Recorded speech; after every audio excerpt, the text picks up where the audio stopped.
sobreviventes em livros, desejo que esteja tudo bem com todos. Vocês já ouviram a longuíssima canção da banda inglesa Iron Maiden, chamada The Rime of the Ancient Mariner? É a última faixa do icônico, clássico, mega álbum Powerslave de 1984. E vocês sabiam que essa canção longuíssima, que eu já vou falar quantos minutos tem, foi inspirada em um importante poema que foi escrito no fim do século XVIII. Isso mesmo, lá por volta dos idos de 1700. E que este poema marca o início do romantismo na Inglaterra. É isso mesmo, isso mesmo. O heavy metal busca sempre suas inspirações na história humana, na literatura universal, na cultura do homem, sendo uma fonte rica, uma riquíssima fonte que alimenta nossa alma de conhecimentos.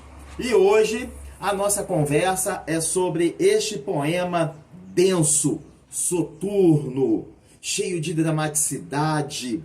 E seu autor, claro, não poderia ficar de fora, o Samuel Taylor Coleridge. Mas antes de juntos sentirmos esse clima, a densidade, o fog, já que já estamos falando da Inglaterra, o fog não poderia ficar de fora também, sentir a dramaticidade do poema original.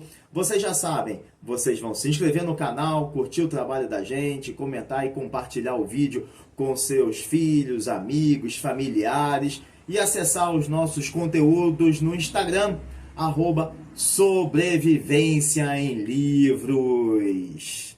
Sobreviventes, The Rime of the Ancient Mariner, ou O Conto do Velho Marinheiro, é um poema escrito entre 1797 e 1798 pelo poeta inglês Samuel Taylor Coleridge, publicado na primeira edição do seu Lyrical Ballads, ou Baladas Líricas, de 1798. É importante dizer que The Rime of the Ancient Mariner, o Conto do Velho Marinheiro, marca o início da literatura romântica na Inglaterra. Portanto, o poema é muito mais importante do que o próprio Coleridge em si, que anos mais tarde escreveu o simbólico Kubla Khan e o poema místico narrativo Christabel. Samuel Taylor Coleridge foi um poeta, crítico e ensaísta que, ao lado do seu amigo, também escritor e amigo particular, William Wordsworth, foi um dos fundadores do romantismo na Inglaterra. Em 1817, publicou uma série de dissertações e notas autobiográficas sobre diversos temas, entre os quais destacam-se as observações literárias, que se tornou sua principal obra em prosa. Biografia literária.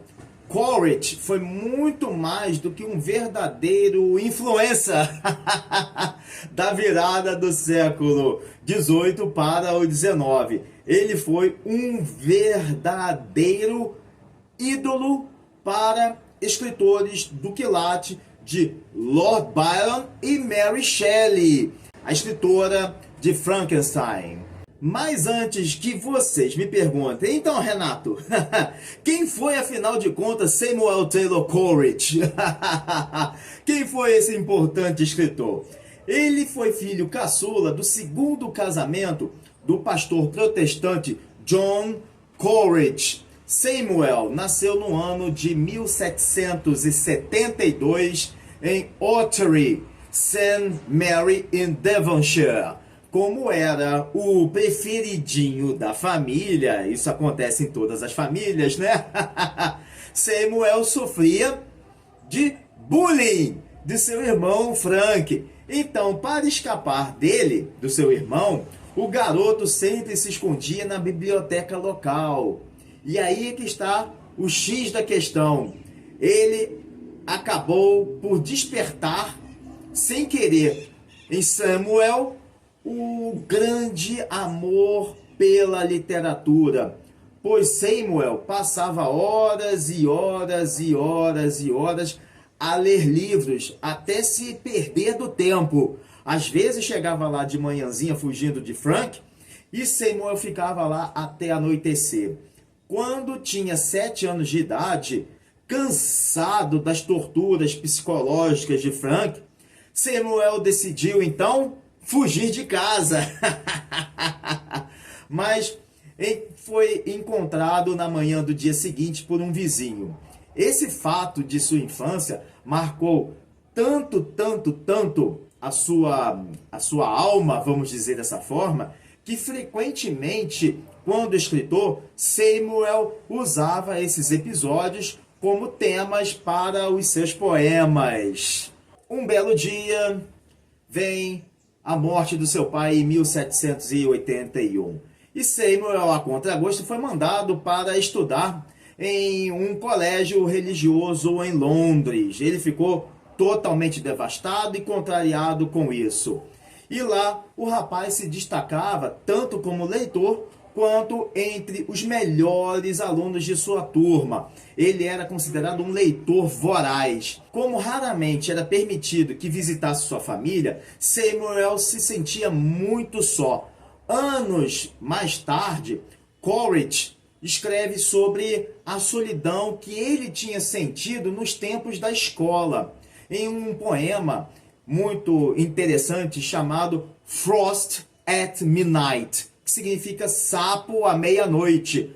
Ou seja, aproveitou das lendas de sapo virar um príncipe à meia-noite, assim como a abóbora a carruagem vira abóbora à meia-noite. Ele queria virar, na realidade, de sapo para príncipe à meia-noite.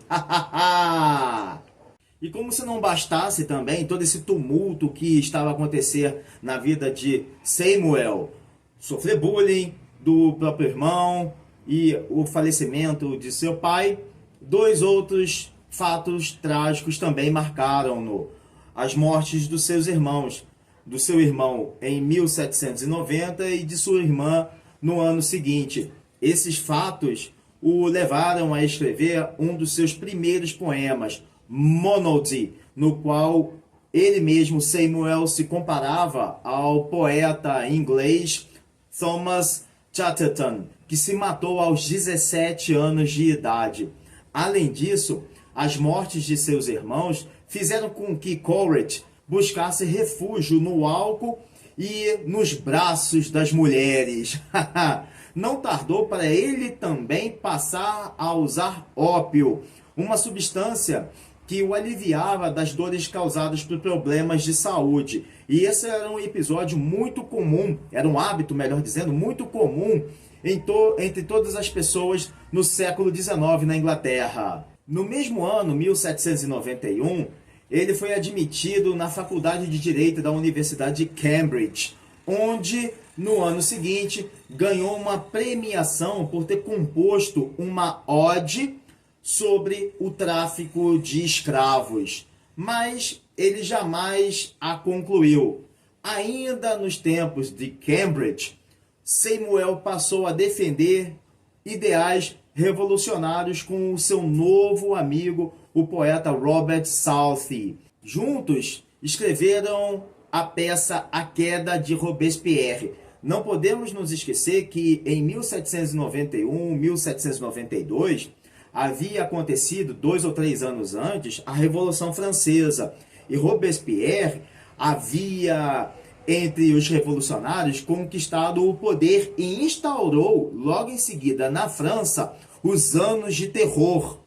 Uma ditadura que começa logo em seguida de proclamada a República Francesa. Mas isso é uma conversa para tempos depois, próximos vídeos. E os 2 amigos planejaram emigrar para a Pensilvânia, nos Estados Unidos, onde fundariam uma sociedade utópica que era denominada de pantissocracia. Porém, seu amigo Robert Southey desistiu completamente de se mudar para os Estados Unidos, abandonou esse plano e preferiu ficar em Cambridge e concluir a sua faculdade. Alguns anos depois, Samuel se casou com Sarah, que era cunhada de seu amigo Robert. E com ela teve 4 filhos. O matrimônio do casal foi em 1795, mas por causa do seu estilo de vida, seu casamento foi completamente tumultuado, infeliz e terminou, sem dúvida alguma, em divórcio. Era permitido na Inglaterra. Justamente naquele ano, Samuel conheceu William Wordsworth e sua irmã Dorothy. Juntos escreveram muitos poemas. Em 1797, Samuel publicou a coletânea Poemas, que foi muito bem recebida e rapidamente o catapultou à fama. Nessa época, o autor escreveu mais poemas que se tornaram imensamente importantes, como o poema simbolista Kubla Khan, que citei no início do vídeo, e a primeira parte de Christabel, além de This Lime Tree Bower My Prison, e Frost at Midnight e The Nightingale. Todas essas 3 obras são muito importantes dentro da literatura inglesa. Foi em 1798 que, junto com seu amigo William, Samuel publicou as Baladas Líricas, uma coletânea de poemas inovadores que se tornaram precursores do romantismo inglês. Entre os escritos apareceu o longo poema de Coleridge, a balada ou o conto do velho marinheiro, que a banda Iron Maiden adaptou o poema para a canção de mesmo nome, faixa de encerramento do magnífico álbum Power Slave de 1984, mas daqui a pouco a gente já fala sobre isso.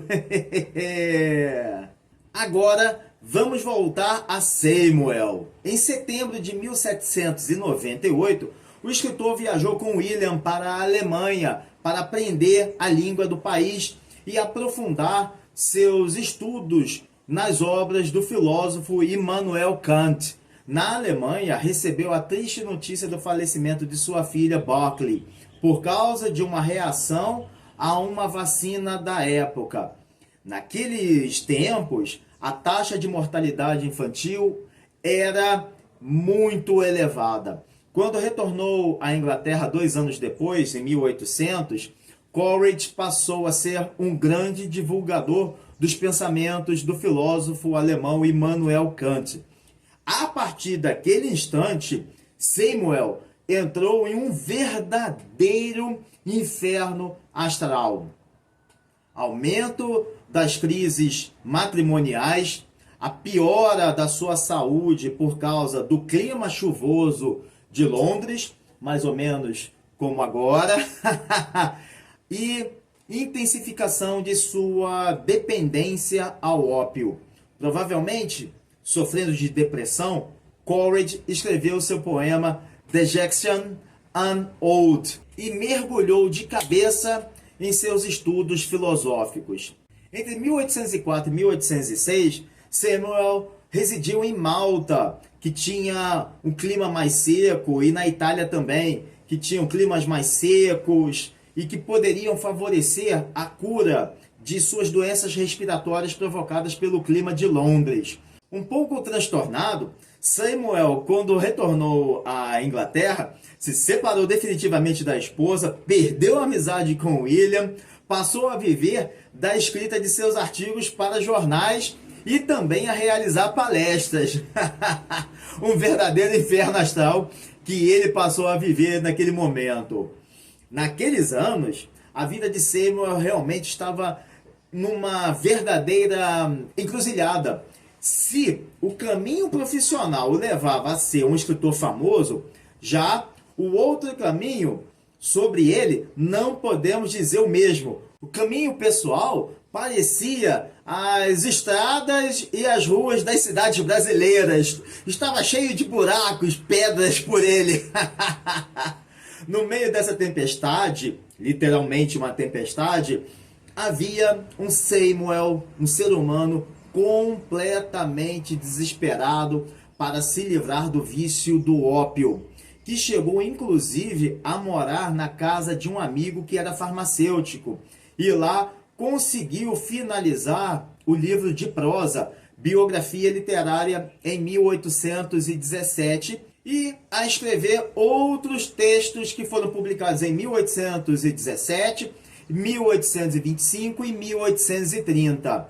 Mesmo sem jamais ter ficado rico ou financeiramente independente, Samuel era um verdadeiro astro da literatura inglesa. Os críticos literários faziam considerações bem favoráveis aos seus textos.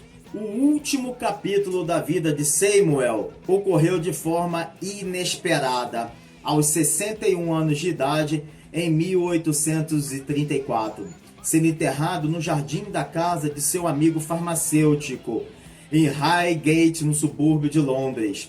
Coleridge deixou como herança alguns livros e anotações, mas um imenso legado que seu sobrinho e genro Harry, casado com Sarah, a filha do escritor, organizaram e publicaram. Após 100 anos de sua morte, em 1934, os restos mortais de Samuel Taylor Coleridge foram transferidos para a cripta da igreja de St. Michael, também em Highgate. Sobreviventes, agora que já conhecemos um pouco sobre o escritor Samuel Taylor Coleridge e o contexto de sua vida, vamos então ao poema The Rime of the Ancient Mariner, o conto do velho marinheiro, escrito entre 1797 e 1798. Em algumas traduções, o título é A Balada do Velho Marinheiro. O poema narra alguns eventos sobrenaturais vivenciados por um marinheiro durante uma de suas longas viagens pelo mar. Essa é uma história muito interessante. Peguem a pipoca, fechem as cortinas de vocês e vamos a ela. Se preparem, porque vem muita surpresa por aí. É um poema narrativo, não é aquele clássico poema que pensamos com rimas, estrofes, nada disso. É um poema narrativo. Se fôssemos organizá-lo, poderíamos facilmente organizá-lo em parágrafos. Então, o que narra? Um dia, um velho marujo conta a sua história para um homem que estava a caminho de uma cerimônia de casamento. O velho marinheiro andava pela rua e encontrou um homem. O segurou e começou a contar a sua própria história. De início, aquele homem ficou muito irritado por causa do seu compromisso, mas à medida em que o marinheiro foi contando suas aventuras de uma antiga viagem, uma série de situações sobrenaturais e totalmente reflexivo com os seus tripulantes, aquele homem começou a ficar muito interessado e fascinado com o que ouvia e também aterrorizado. No início da viagem ia tudo bem, tudo tranquilo, mas de repente uma tempestade faz com que o mar começasse a ficar revolto e pegou de jeito o barco, que o desviou para o sul, em direção à Antártida. E de repente surge um albatroz que guia os tripulantes para fora do continente gelado. Mesmo com a ajuda do pássaro e da gratidão que a tripulação passou a ter pelo albatroz, o marinheiro faz a mira e pá! Mata o pássaro. Os demais tripulantes ficaram irados pelo que o velho marinheiro fez e até por acreditar que o albatroz havia trazido os ventos que tiraram-nos da Antártida. Mas quando o nevoeiro se dissipou, eles não demoraram e perdoaram o velho marinheiro. Mas assim também fizeram parte de um crime.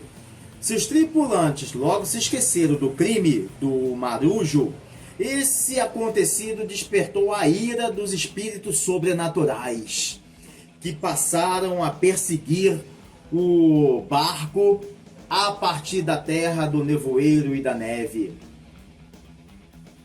O vento que os levou para fora da Antártida agora os levava para águas calmas, nas quais ficaram parados, à deriva, sem vento e com o estoque de comida quase no fim. E de novo a tripulação muda de ideia e passa a culpar o marinheiro pela sede, pois mesmo com água por todos os lados, sem uma gota para beber, a comida também já acabava. Os tripulantes amarraram o pássaro morto ao redor do pescoço do velho, como forma de fazê-lo se arrepender do crime. Não demora para que o barco começasse a encontrar um navio fantasma no mar. E a bordo desse navio fantasma estava a morte, que era representada por um esqueleto. E também o pesadelo da vida na morte, que era representada por uma mulher muito pálida, igual a uma morta. Essas duas personagens fantasmagóricas jogavam dados e faziam apostas com as almas da tripulação. No final, a morte ganhou a vida da tripulação e a vida da morte ganhou a vida do marinheiro. Um prêmio que a mulher pálida considerou muito mais valioso. Esse era o indício do destino do marinheiro como punição por ter matado o albatroz. Ele teria uma vida muito pior do que a própria morte. Então, após o jogo de dados e com um prêmio, a alma dos tripulantes, cada um começou a morrer, sobrando apenas o velho marinheiro, que por 7 dias e 7 noites viu a maldição nos olhos dos cadáveres de seus antigos companheiros. Completamente desesperado com a maldição, o marinheiro começa então a rezar desesperadamente e não demora para ver belos animais que estão nadando ao redor do barco. Nesse instante, ele percebe como a natureza é bela. Logo em seguida, o albatroz morto que estava envolvido em seu pescoço, assim como a maldição, também cai. Dessa vez, tomados pelos bons espíritos, os corpos da tripulação se levantam e guiam o barco para casa novamente. Mas acabam naufragando em um redemoinho. O único que não afundou foi o marinheiro. Um eremita que estava no litoral, que estava em terra firme, avistou o velho marinheiro à deriva no mar, chamou seu filho e um homem que passava e foram resgatar o velho marinheiro. Mas quando se aproximaram, os três pensaram que o velho marinheiro estava morto, mas ainda assim o tiraram da água. Puseram-no na pequena embarcação. De repente, o velho começou a ajudar a remar o barco. O filho do eremita enlouqueceu gritando que o demônio sabia remar. E vocês sabem qual foi a punição por ter atirado no albatroz? A punição foi o velho marinheiro passar a vida inteira a andar solitário pelo mundo e a relatar, a narrar, a contar a sua história para todas as pessoas que encontrasse pelo caminho. Uau! Que bela história de terror, hein? Essa é daquelas histórias para se contar à noite, numa noite escura, fria, com uma lareira ou uma fogueira, comendo marshmallows. Aí alguém entrar, pegar um lençol e assustar as pessoas em volta. Sobreviventes, apesar de todos os tumultos na vida de Samuel, ele era considerado uma pessoa muito espirituosa, de bom humor, que gostava de conversar e gostava de contar as suas histórias fabulosas e seus sonhos. Dizia-se, na época, as pessoas que o conheceram, que tudo que merece ficar de Coleridge poderia ser reunido em 20 páginas. E essas páginas deveriam ser encadernadas em ouro, vejam bem. Na cultura popular, a banda inglesa de heavy metal Iron Maiden, que eu não sou nem um pouco fã, né, para não dizer hiper fã, adaptou o poema Rime the Ancient Mariner para a canção de mesmo nome. Essa música tem mais de 13 minutos, uma longuíssima faixa, e é uma verdadeira aula de técnica e maestria musicais. Essa música foi composta pelo baixista e torcedor fanático do West Ham, da Inglaterra, de Londres, Steve Harris, e ela conta com a guitarra sinistra e rítmica de Dave Murray, os solos maravilhosos que parecem o pio do albatroz da guitarra de Adrian Smith, a batida soturna, bum, bum, bum, bum, que parece o barco também, as passadas do barco, da bateria de Nico McBrain e a potente voz poderosa do narrador, que é o vocalista Bruce Dickinson, no auge da sua técnica vocal. E essa ficou a faixa, sendo a faixa que encerra o hiper icônico clássico Power Slave de 1984. E esse foi o primeiro álbum de heavy metal. Esse foi o primeiro álbum de heavy metal que eu ganhei da minha mãezinha, que hoje está em outro plano espiritual. E ficou na minha memória gravado para sempre. Quando eu cheguei em casa, coloquei para tocar e realmente senti ali a pulsação vibrante deste álbum hiper clássico, hoje clássico, mas que se tornaria um clássico da música, do heavy metal de todos os tempos, capazes de influenciar muitas bandas que viriam logo em seguida. Todas as letras escritas formam um verdadeiro poema. É uma obra literária com história, lendas e muito de cultura da humanidade. Não deixem de ouvir essa música, não deixem de conhecer Power Slave, não deixem de ouvir The Rime of the Ancient Mariner, mesmo que vocês não sejam fãs de heavy metal. Bem, isso é tudo, pessoal. Desejo saúde, paz, harmonia, leveza, uma semana leve, leveza na vida, leveza no trabalho, uma semana de bênçãos divinas a todos. Um forte abraço e valeu!